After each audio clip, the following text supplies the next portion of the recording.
Assalamualaikum Bu Hamidah. Waalaikumsalam warahmatullahi wabarakatuh, Pak Ari. Alhamdulillah. Gimana Bu kabarnya hari ini Bu? Alhamdulillah sehat. Sehat ya Bu Oke. Hamidah. Ngapunten, mohon maaf sebelumnya. Ini saya mengganggu waktu Ibu. Jadi saya butuh waktu sebentar untuk sebagai tugas calon guru penggerak di sini mewawancarai tentang pengambilan keputusan. Jadi nanti ada beberapa hal yang ingin saya sampaikan dan Ibu jawab. Jadi ini nanti terkait dengan pengambilan keputusan. Yang pertama tentang dilema etika. Dilema etika itu di mana kita sama-sama dihadapkan pada sesuatu yang benar, sama-sama benar dan sama-sama mengandung nilai kebajikan, tetapi kita harus memilih salah satu. Terus yang selanjutnya itu adalah bujukan moral. Itu di sini sudah jelas-jelas salah, tetapi mereka berusaha mempengaruhi kita dalam mengambil keputusan walaupun itu salah. Baik Bu, yang pertama, bagaimana Ibu selama ini dapat mengidentifikasi kasus-kasus yang merupakan dilema etika atau bujukan moral? Ya. Eh, di sini Pak Ari, saya Ya Bu, selaku pimpinan, ya. ya, Jadi saya harus bisa mengidentifikasi masalah. Terutama di situ misalkan kedua permasalahan yang sama-sama memutuskan dari salah satunya itu harus diambil kebijaksanaan. Nah, di situ saya juga harus mencari, mengumpulkan yang namanya permasalahan itu apa penyebabnya. Jadi saya baik, harus mengidentifikasikan dulu. Kemudian eh, memanggil dari kedua belah yang bermasalah tadi itu. Jadi sementara kita berdialog dulu. ya, Nah, itu kita mencari solusi. Nah, di situ secara mufakat mengambil keputusan itu secara bersama-sama. Oke, bersama-sama, walaupun toh nanti ada yang merasa tersakiti ataupun tidak lega ataupun yang bagaimana begitu, tapi kita tetap mengutamakan kesepakatan atau mufakat bersama begitu jadi, Pak. oke, jadi tadi identifikasinya itu mengumpulkan informasi sebanyak-banyaknya dengan Betul. mencari apa permasalahan tersebut. Paham. Terus selama ini bagaimana Ibu menjalankan pengambilan keputusan di sekolah, terutama untuk kasus-kasus di mana ada dua kepentingan yang sama-sama benar atau sama-sama mengandung nilai kebajikan? Ya, kalau menurut saya ya tetap kita mengadakan pendekatan, ya. Ya, Pendekatan itu secara kekeluargaan, kita berdialog secara kekeluargaan, kemudian kita mengumpulkan data-data itu atau kita mengidentifikasikan, kemudian kita musyawarahkan bersama.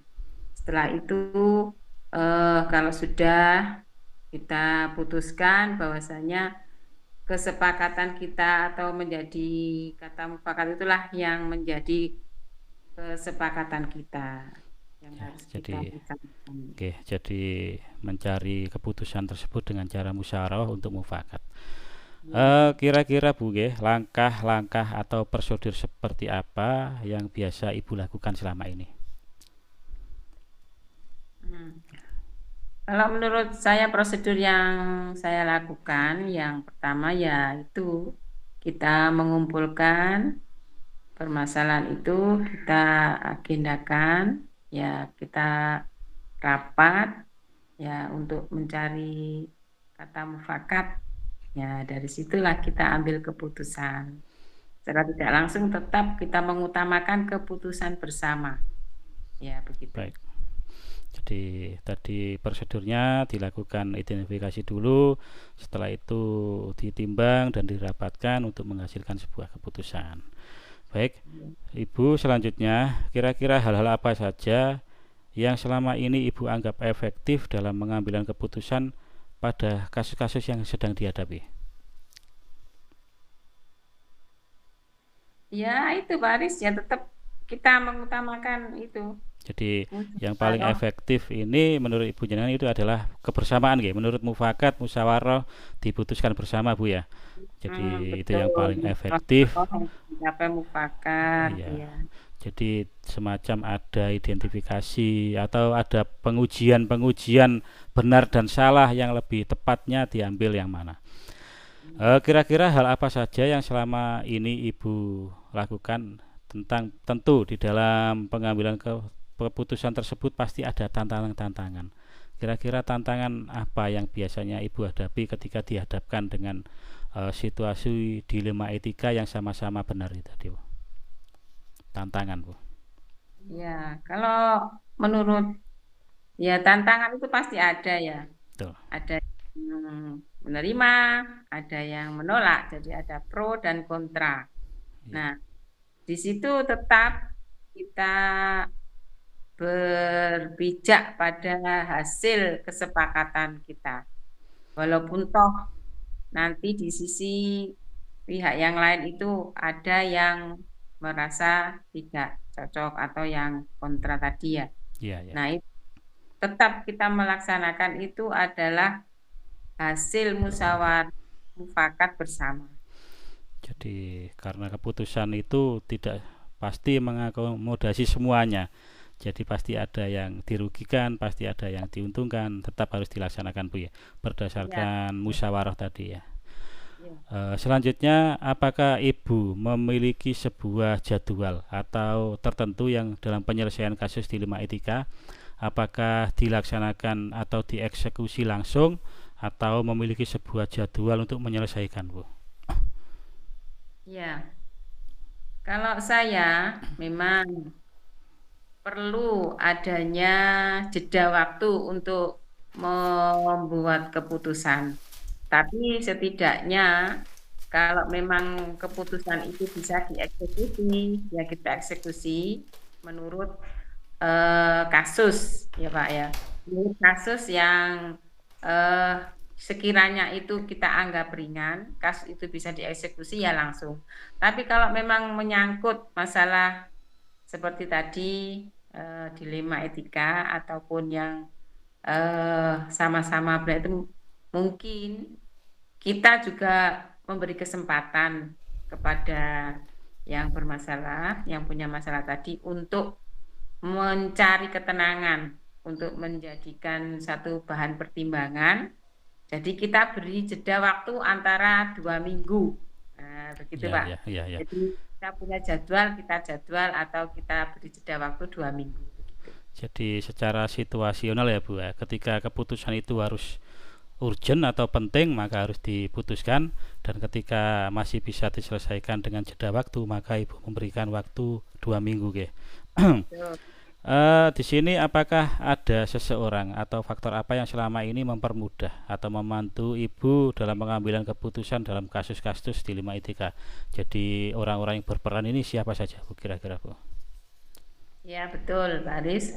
Kita tidak lepas dari pihak yang ketiga, terutama kita menggunakan teman yang kita anggap sudah senior dan tahu situasi kondisi lingkungan yang ada di sekitar lingkungan sekolah. Jadi kita mengutamakan ya, mengutamakan itu sebagai kita mencari pertimbangan atau sebagai motivator ataupun sebagai pencetus solusi kalau memang kita membutuhkan satu Pertimbangan. Oke. pertimbangan begitu ya Oke. Pak ya. Jadi Iya, ya. kita tetap kita mempunyai pihak yang ketiga.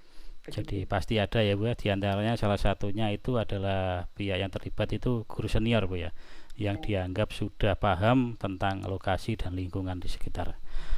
Yang terakhir Bu dari semua hal yang kita sampaikan, pembelajaran apa yang dapat Ibu petik dari pengalaman Ibu dalam mengambil keputusan? Iya. Dari pengalaman yang kita ambil tadi berarti kita memutuskan kita itu belajar nilai yang pokok itu adalah nilai-nilai etika kita. Nggih, Jadi nggih. kita juga tetap mengutamakan kebersamaan, mengutamakan kekeluargaan, juga sosial, ya Pak ya, kegotong royongan. Kegotong royongan. Nggih. Itu merasa kita itu mampu mengerjakan sendiri, tapi alangkah baiknya bila kita itu bekerja secara tim atau Tim. kelompok. Jadi hal-hal yang berat, bila kita pikirkan itu rasa berat, bila kita mempunyai tim, Iya. nah itulah yang membantu kita akan menjadi ringan atau masalah itu cepat terselesaikan. Begitu Pak. Nggih. Terima kasih. Oke Bu, terima kasih. Mungkin cukup ya untuk malam ini. Terima Ya, kasih atas ilmunya, pengalamannya. Semoga senantiasa kita diberikan kesehatan dan umur panjang. Amin. Amin. ya. Makasih Bu, sehat selalu Be. Assalamualaikum warahmatullahi wabarakatuh. Waalaikumsalam warahmatullahi wabarakatuh. Oke, sampun. Udah pulang anaknya? Sampun, sampun. Nggih, nggih. Mulai. Assalamualaikum warahmatullahi wabarakatuh.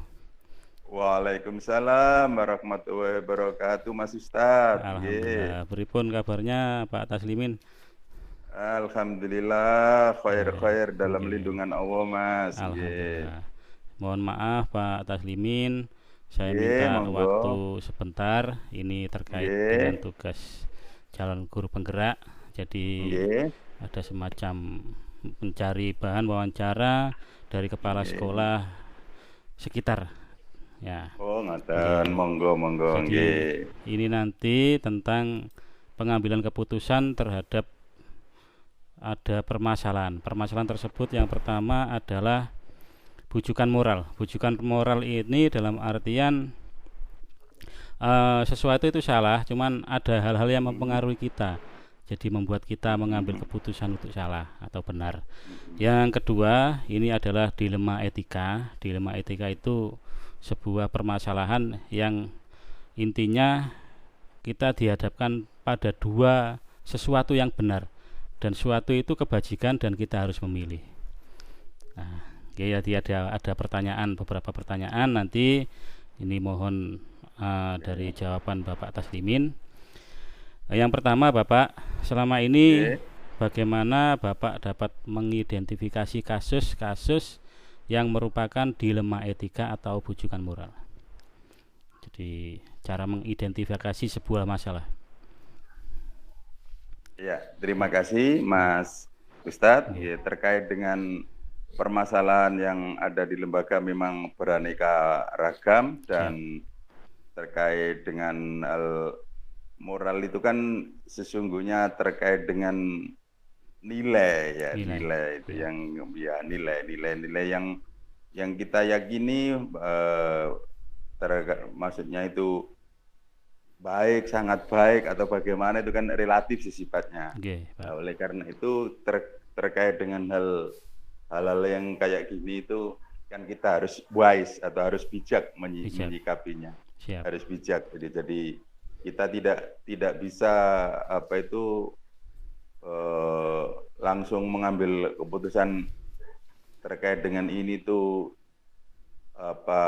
maksudnya itu ketika kita menentukan sesuatu terkait dengan dilema moral itu tadi, maka kita harus berhati-hati. Kita itu tidak kan biasanya itu kita dihadapkan pada hal-hal seperti ini itu kan harus menimbang banyak hal gitu. Dalam penentukannya harus menimbang banyak hal, itu tidak serta-merta gitu saja. Karena terkadang nilai itu kan pada tiap orang itu meskipun patokan secara bakunya itu sudah ada, tetapi masing-masing orang itu kadang mempunyai standar yang berbeda, betul. Jadi sehingga kita itu harus wise, harus bijak di dalam menentukan. Jadi identifikasi tadi adalah bijaksana Pak ya.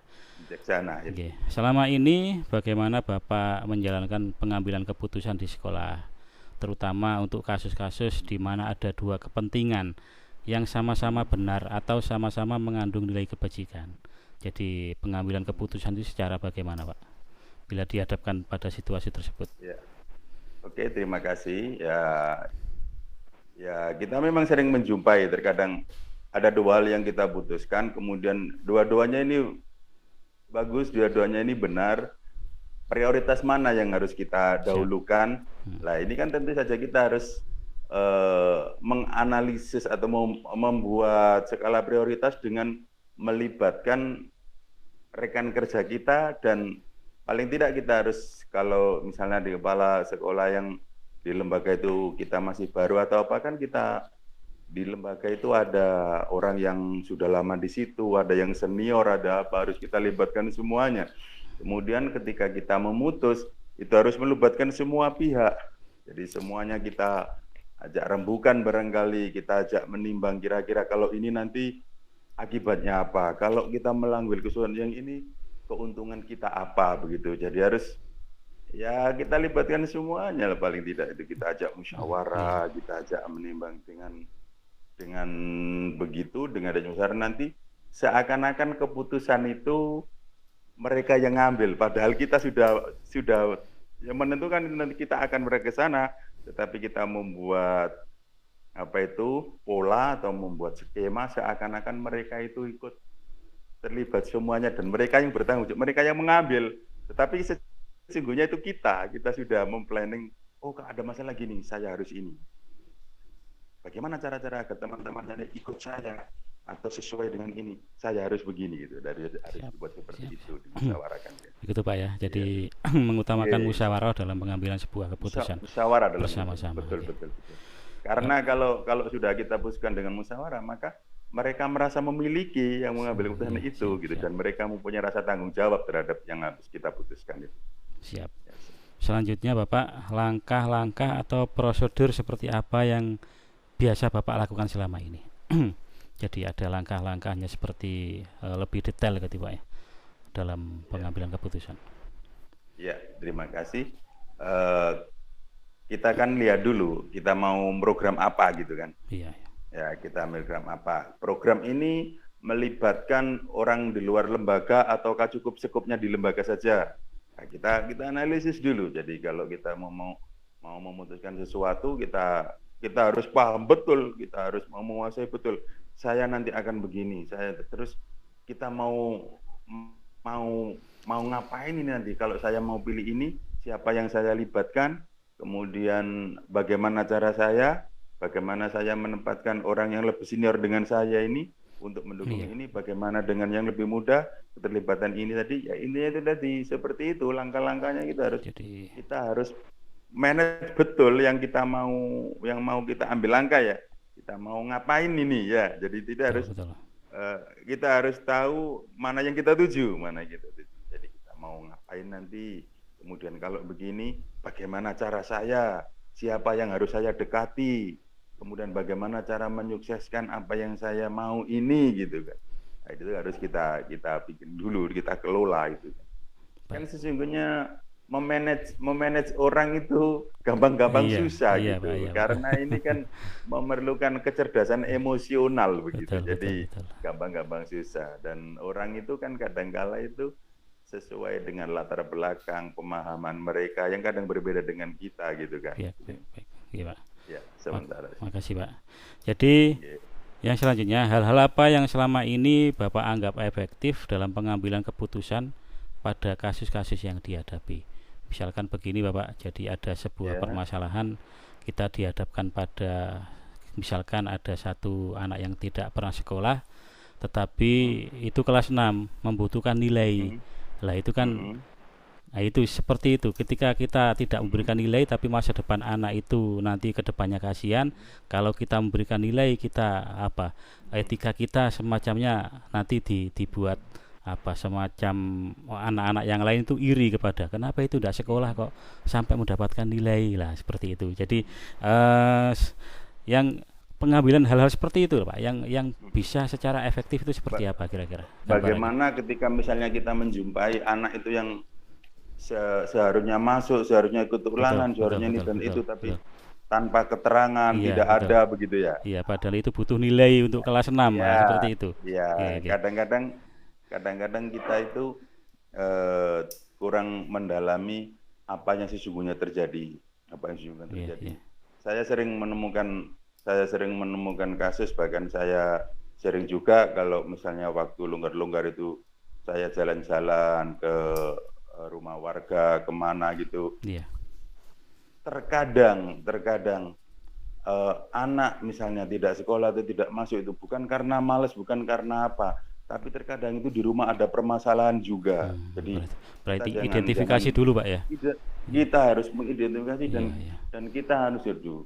Yang pertama tentu saja kita panggil guru kelas 6-nya itu dulu. Iya, betul. Kita tanya dulu, ini sampai sekian ini ngapain kok belum ini tidak lanjutnya.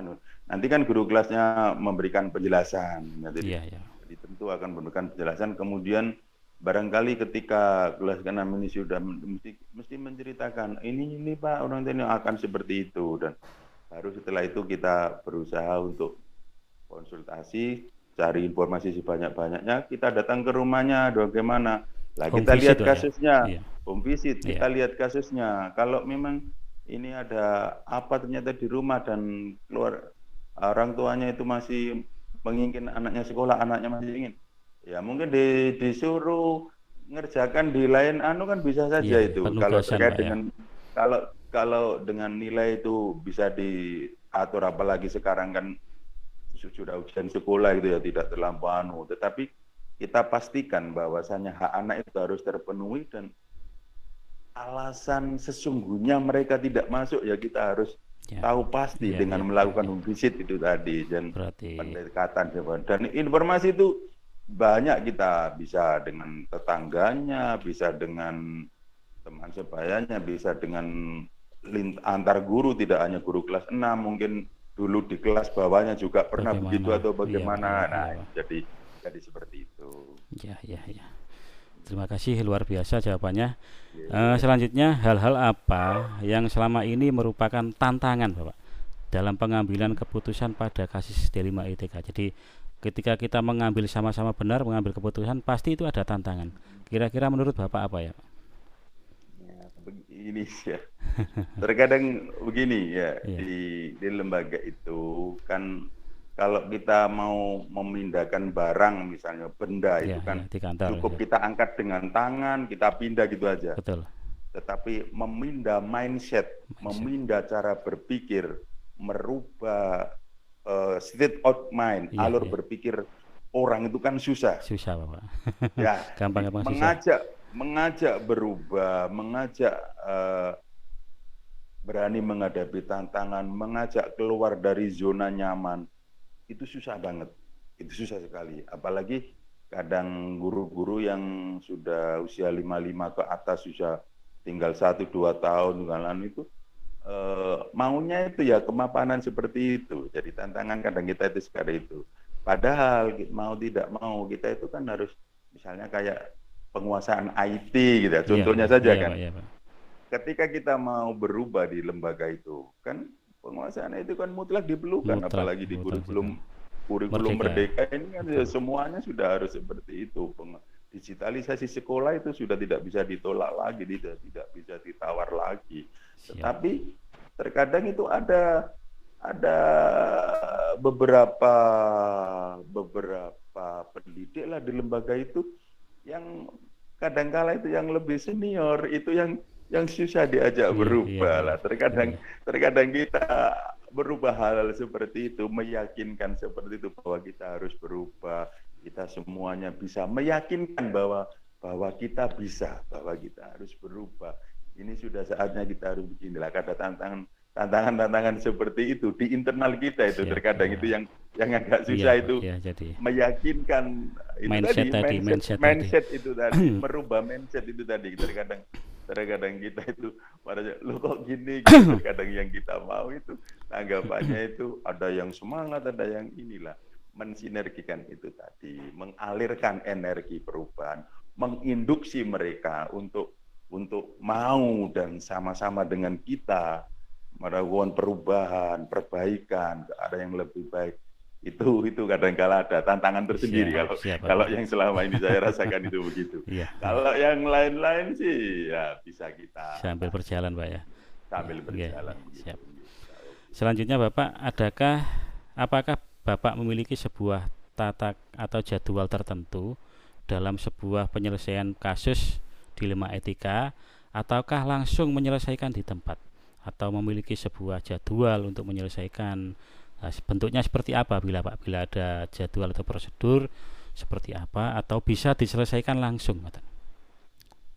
Ya, tergantung kita lihat kasusnya kan. Kita lihat kasusnya kan, apapun yang ada di lembaga itu kan ya namanya orang ada gesekan, ada betul, ini, ada itulah betul, misalnya betul, itu kan ya itu. Kita tidak bisa serta-merta memutus tanpa tahu informasi yang valid dari kedua belah pihak, atau dari ada yang misalnya ada perselisihan lah, misalnya ada apa gitu. Itu kan ya kita harus bijaksana juga kan.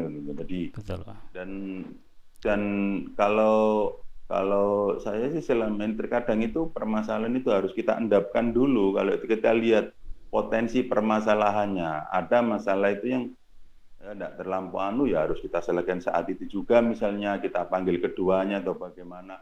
Bisa juga bermasalahan itu yang ya kita lihat tensinya dulu. Kalau ini antara siapa dan siapa, kemudian kira-kira yang potensi ada gesekannya itu mana yang lebih besar, kita bagaimana kita mengelaborasi ini menjadi kayak tidak permasalahan, bagaimana kita berpihak kepada kedua belah pihak itu merasa kita ada di pihak mereka kedua-duanya, kita membela mereka gitu. Lah kita posisi-posisi seperti itu kita harus pandai memainkan itu. Kemudian siapa yang harus kita libatkan? Apa cukup kita sendiri misalnya, apa perlu ada teman lain atau bagaimana, itu harus kita hitung tingkat potensi. Pokoknya potensi permasalahan tadi. Pokoknya sebisa mungkin bagaimana ketika kita mengambil keputusan itu tetap smooth, tidak ada turbulensi, tidak ada kegoncangan setelah kita memutus itu. Jadi putusan yang kita ambil itu sebisa mungkin itu mereka itu merasa dibelani, mereka ternyata begini gitu. Jadi harus ada gitu, meskipun sesungguhnya ya tidak mungkin ya semua orang puas, semua orang lain pasti ada sisi lain, tetapi kalau kita bisa meyakinkan bahwa kayak gini loh, dan kita kita menunjukkan bahwa kita tidak berpihak pada salah satu pihak, ya mereka insya Allah bisa menerima. Jadi kita lah itu. Iya, tergantung permasalahan Pak ya. Jadi gitu. Yang selanjutnya Bapak, adakah seseorang atau faktor apa yang selama ini mempermudah atau membantu Bapak dalam pengambilan keputusan dalam kasus-kasus di 5ITK? Jadi ada semacam, apakah ada selain Bapak ini yang berperan dalam pengambilan keputusan ini Pak? Ya, terima kasih. Begini, ya, kalau selama ini yang saya jalani, ya namanya orang di lembaga itu mesti ada yang dituakan, ada yang paling lama di situ, ada yang paling berperan di situ, bisa itu warga setempat yang mengajar di situ, bisa itu yang orang yang lebih lama di situ, guru senior, orang yang lebih senior berperan dan mempunyai integritas dan kapabilitas yang sudah tidak diragukan lagi, misalnya semacam panutan atau apa kan ada ya, kita teman ya kan, jadi kita minta pendapatnya, kita apa kan tidak ada salahnya begitu. Jadi kita harus seperti itu. Jadi harus tetap ada penyeimbangnya, tidak semuanya itu saya paling benar, saya paling enggak bisa, Jadi harus tetap ada semacam pembanding. buat kita itu bisa menimbang, misalnya maju, harus tetap kita itu kan memposisikan pada posisi mereka masing-masing. Oh ini lebih tua, oh kalau gini saya harus tanya itu, kalau ini tidak apa. Jadi kalau saya sih di lembaga kami itu saya terapkan mereka semua itu dalam satu tim gitu, bukan kelompok, bukan geng, bukan apa. Jadi kita itu mitra gitu. Jadi sering saya katakan di dalam rapat-rapat itu, Bapak Ibu, kita itu keluarga, kita itu tim, Maka dari itu tolong bantu saya supaya bisa membantu Anda gitu. Kalau kata-kata saya sampaikan seperti itu tadi. Siap. Bantu saya untuk membantu Anda gitu. Iya, Tahu kita itu tim, tujuan kita sama. Iya. Yang mau kita capai itu sama gitu. Kalau kita itu ada harmoni, kalau kita itu ada chemistry, nggak masuk itu kangen masuk. Iya.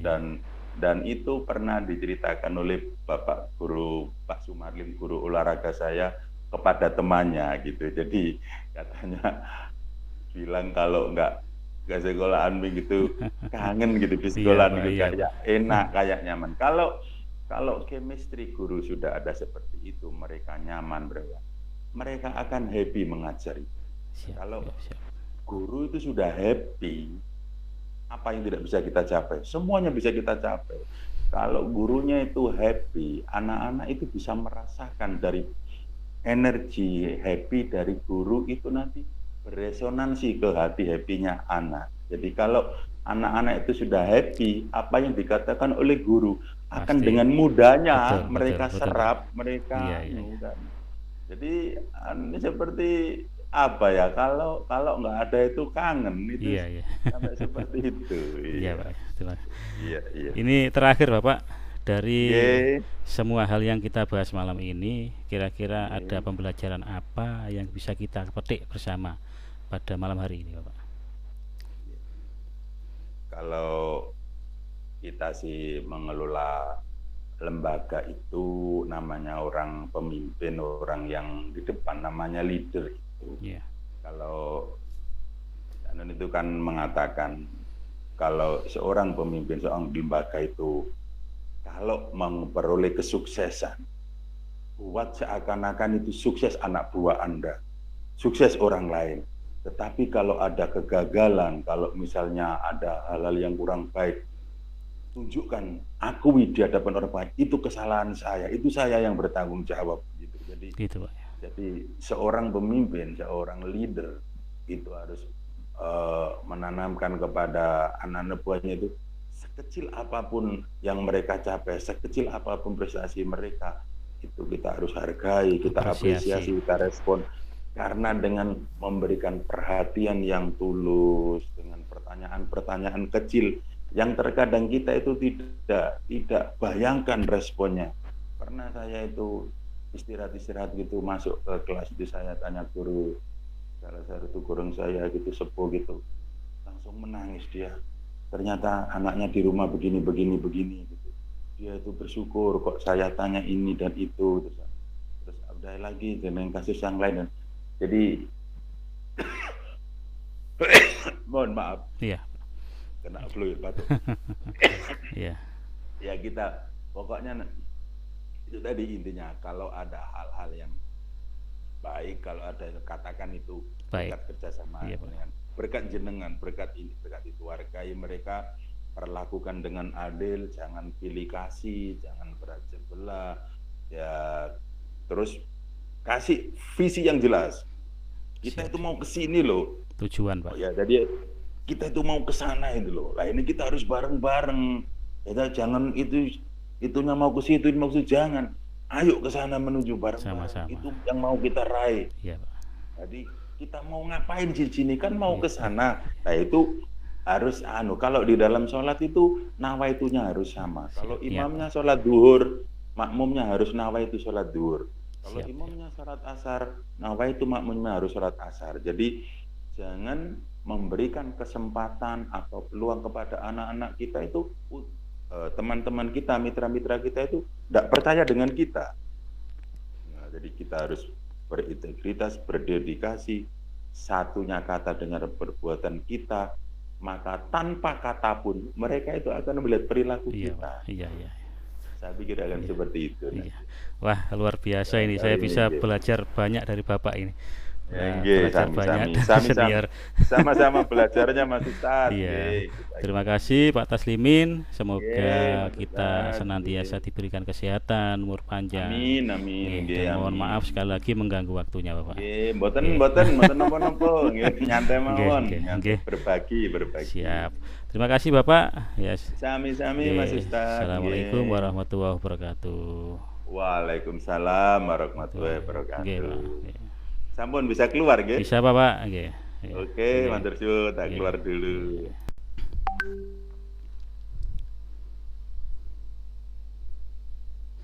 Assalamualaikum Bu Vera.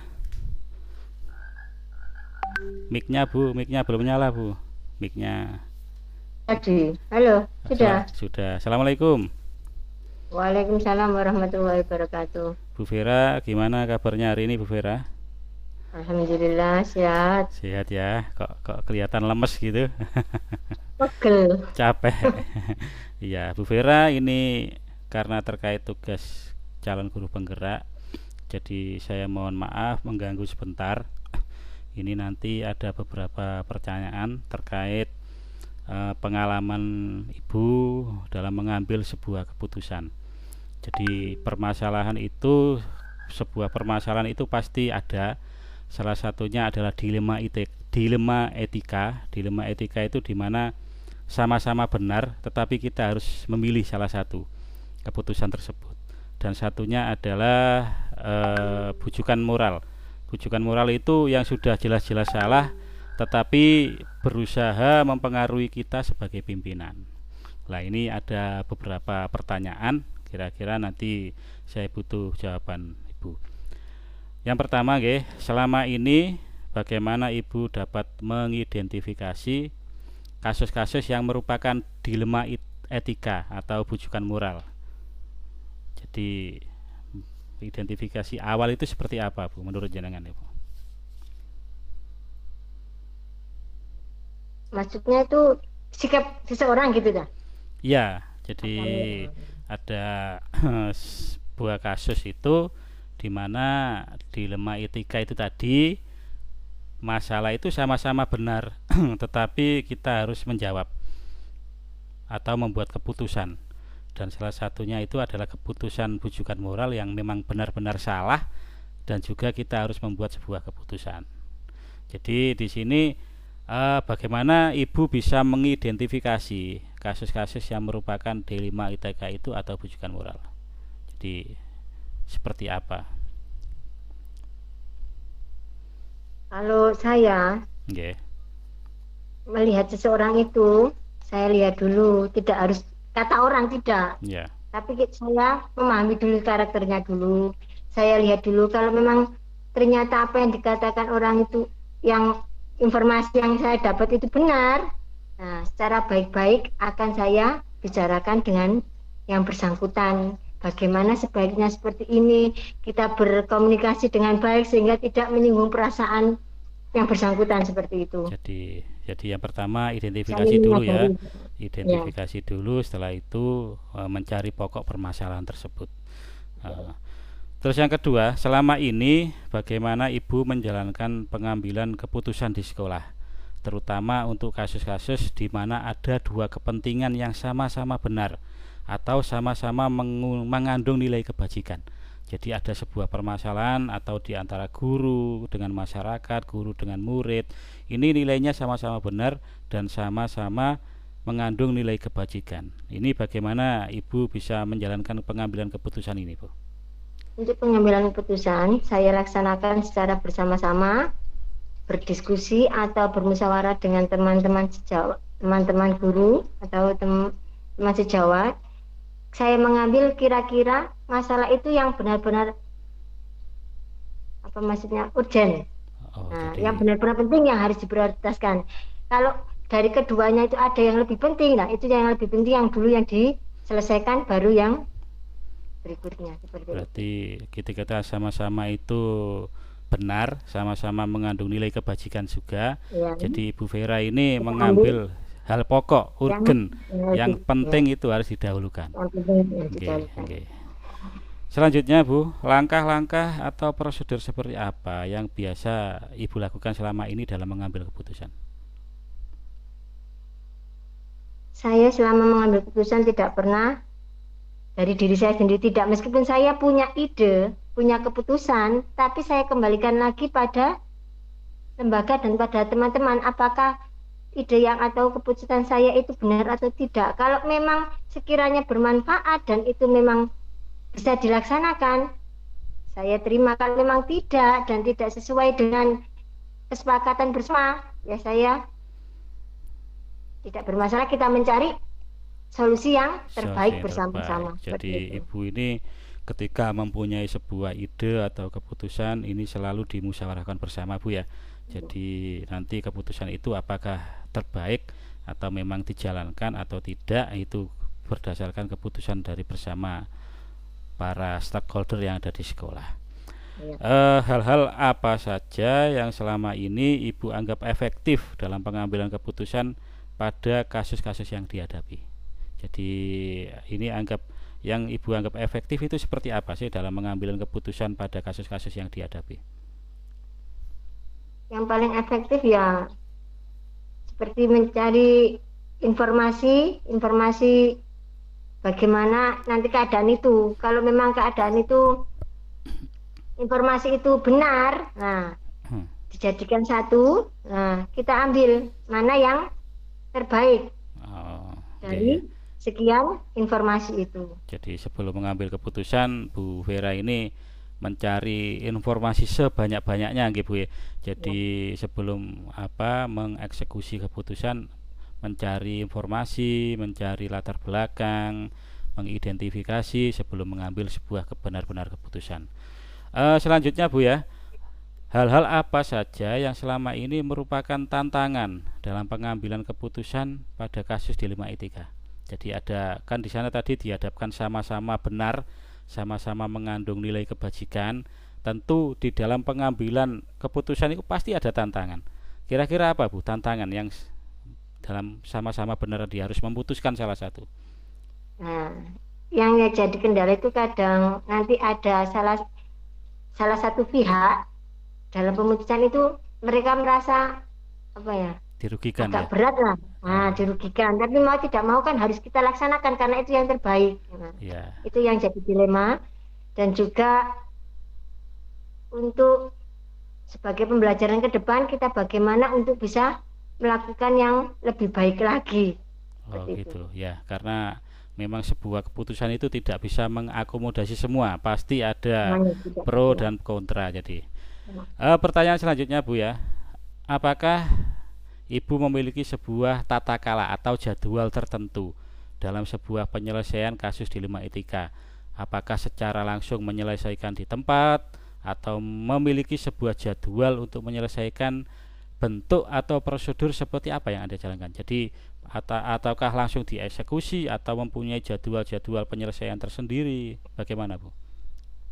Setiap masalah itu berbeda-beda. Kalau memang secara urgen harus diselesaikan, ya secara langsung harus diselesaikan. Tapi kalau memang masalah itu masih bisa diprogramkan lebih baik supaya penyelesaian juga dilaksanakan dengan baik, untuk penyelesaiannya supaya lebih baik, ya bisa direncanakan. Tapi kalau memang masalah itu harus segera, ya keputusan itu harus segera dieksekusi atau segera diselesaikan tanpa menunggu perencanaan.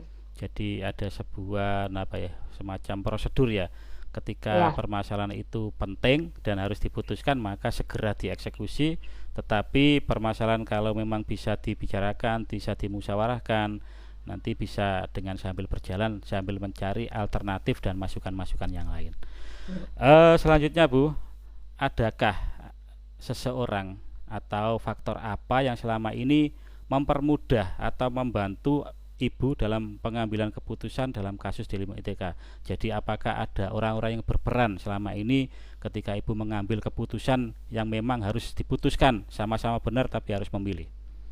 Siapa Bu kira-kira? Ya, dari teman seperjuangan itu saling memberi pengalaman dan bagaimana saling tukar pikiran seperti itu, teman sejawat atau bisa stakeholder yang ada di situ yang dianggap senior dan tahu lebih paham tentang karakter seseorang. Itu aja. Jadi teman-teman senior, guru senior ya, yang lebih paham kondisi di lembaga atau lebih paham kondisi di sekolah. Nah, kira-kira ada lagi Bu, misalkan dari masyarakat atau komite atau dari Bapak Kepala Desa, itu perlu dilibatkan enggak kira-kira di dalam yang berperan itu? Ya, kita lihat tidak harus semuanya kita libatkan, tapi kita lihat dari permasalahan itu dulu. Gitu ya. Kalau memang itu membutuhkan dari komite, dari pejabat kepala desa, ya kita ikut sertakan. Kalau memang hanya untuk internal lembaga kita, ya kita cukup guru senior tadi Bu ya. Senior atau teman. Baik. Pertanyaan terakhir Bu ya. Dari semua hal yang kita bahas hari ini atau kita sampaikan malam ini, kira-kira pembelajaran apa yang dapat kita petik dari pengalaman Ibu dalam mengambil keputusan tersebut? Untuk mengambil sebuah keputusan kita harus benar-benar, Pak ya, secara logikanya itu kita tidak boleh egois mementingkan diri kita sendiri. Kita harus mengetahui karakter masalah itu dengan benar. Jangan kita mengambil keputusan hanya karena salah satu pihak atau ditekan dari pihak lain atau karena emosi kita. Tidak seperti itu. Kita harus selesaikan dengan secara baik-baik dan sebaik mungkin supaya penyelesaian itu bermanfaat atau tidak secara tidak langsung, tidak banyak mudaratnya. Banyak kebaikannya dari keputusan itu. Ya, jadi mencari keputusan itu terbaik dengan kepala dingin, bermusyawarah, mencari nilai-nilai yang baik, kebajikan Bu ya. Bu Vera, mungkin itu cukup untuk malam hari ini. Mohon maaf sekali lagi, saya mohon maaf mengganggu waktu dan terima kasih atas kesempatan malam ini. Moga-moga semoga kita semua diberikan kesehatan, panjang umur. Amin. Amin. Saya juga terima kasih. Mungkin jika ada kekurangan, saya mohon maaf yang sebenarnya. Oke. Terima kasih Bu Vera. Assalamualaikum warahmatullahi wabarakatuh. Waalaikumsalam warahmatullahi wabarakatuh.